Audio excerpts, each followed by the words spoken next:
حاجه اسمها النبضه الكهرومغناطيسيه. الحقيقه ده يمكن وانا قاعد ابحث خلال ال 48 ساعه اللي فاتوا لقيت ان دي احدث الطرق لتفجير الطائرات. وبالمناسبه دي من ضمن السيناريوهات اللي موجوده. النبضه الكهرومغناطيسيه. ايه النبضه الكهرومغناطيسيه؟ احنا معانا فيديو يا جماعه.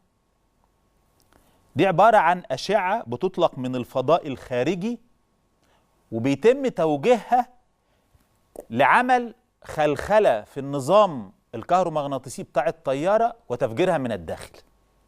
البعض بيقول ان النبضه الكهرومغناطيسيه دي بتعمل حاجه غريبه، بتفضي الاكسجين من جوه الطياره. فلما يتفرغ الاكسجين كل اللي في الطياره سواء طاقم الطائره او الركاب ما بيفيش اكسجين، فما بيعرفوش يسيطروا على نفسهم. وربما ده يكون اللي حصل. انا بقول ربما، ده احتمال او دي فرضيه خلت الطيار والطاقم ما يعرفوش لانه ما عادش في سيطره. لا انا عايز اشوف الفيديو من الاول يا جماعه، هاتوا لنا الفيديو من الاول بعد اذنكم. استاذ شاكر.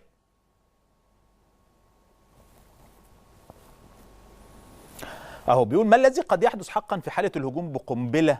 هذه الاداه تنبعث منها نبضه كهرومغناطيسيه مثل المنبعثه من انفجار نووي. ركزوا معايا.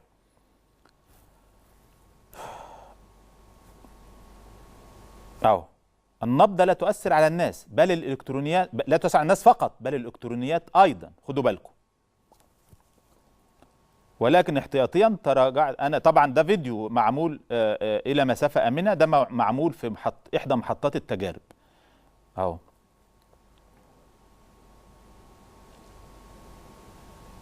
ادي واحد قاعد في معمل بيحرك جهاز صغير اللي هو جهاز النبضه الكهرومغناطيسيه.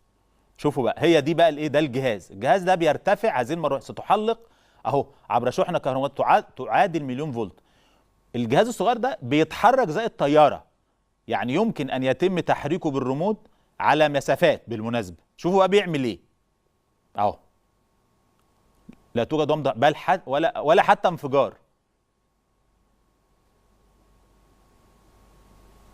اهو هو بيقول عمل رائع. هو كده ايه، اصاب طياره بدون طيار واسقطها.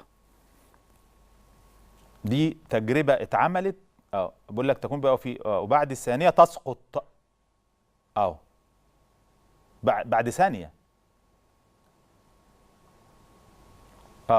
زر واحده تسقط. تطير بطائرتك وكل شيء على ما يرام وبضغطه زر واحده تسقط كما حدث لهذه. طيب دي تجربه. بقول لك سوف ده بيعملها على العربيه. تم اعداد خزان الوقود باستخدام مع ذلك فهذه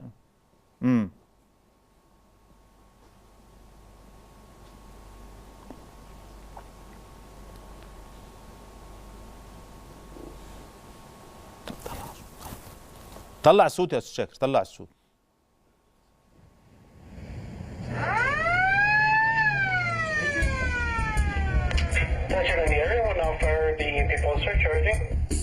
Here we go. 5, 4. Get a little momentum. 3, 2,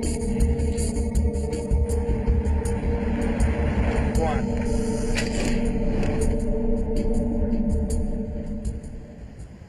I'm still alive.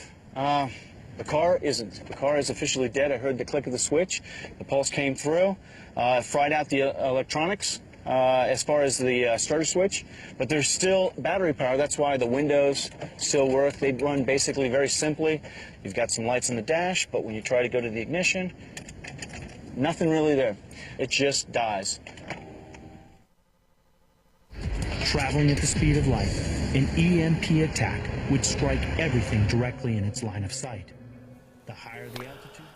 التقارير اللي قدامي بيقول ان سلاح النبضه الكهرومغناطيسيه او القنبله الكهرومغناطيسيه اخطر ما يهدد العالم اليوم، لانها من الاسلحه التي لا تهاجم فقط الضحايا من البشر بقدر ما تهاجم كل منتجات الحضاره الحاليه من تكنولوجيا اتصالات ومواصلات وسلاح واقتصاد، بحيث يمكن ان يتحول الكمبيوتر بين لحظه اخرى الى قطعه من الحجر لا فائده منها. وفي اقل من غمضه عين تستطيع القنبله الكهرومغناطيسيه ان تقذف بالحضاره والمدنيه الحديثه 200 عام الى الوراء، لتتسبب في إتلاف وتعطل كل وسائل المواصلات وأجهزة الكمبيوتر والميكروويف والبنوك والشركات ومعدات السلاح والسفن الحربية والمطارات والطائرات. تخيلوا، تتميز القنبلة بأنها تعتمد على موجات كهرومغناطيسية تنطلق من خلال مولد رأسي نووي وليس تفاعل كيميائي كما هو الحال مع بقية القنابل، لذا فهي لا تسبب بخسائر في الأرواح بل أيضا في المعدات والأجهزة التكنولوجية، خصوصا يعني مع وجود تقنية الGPS للتوجيه الملاحي بالأقمار الصناعية والتي عززت من كفاءتها.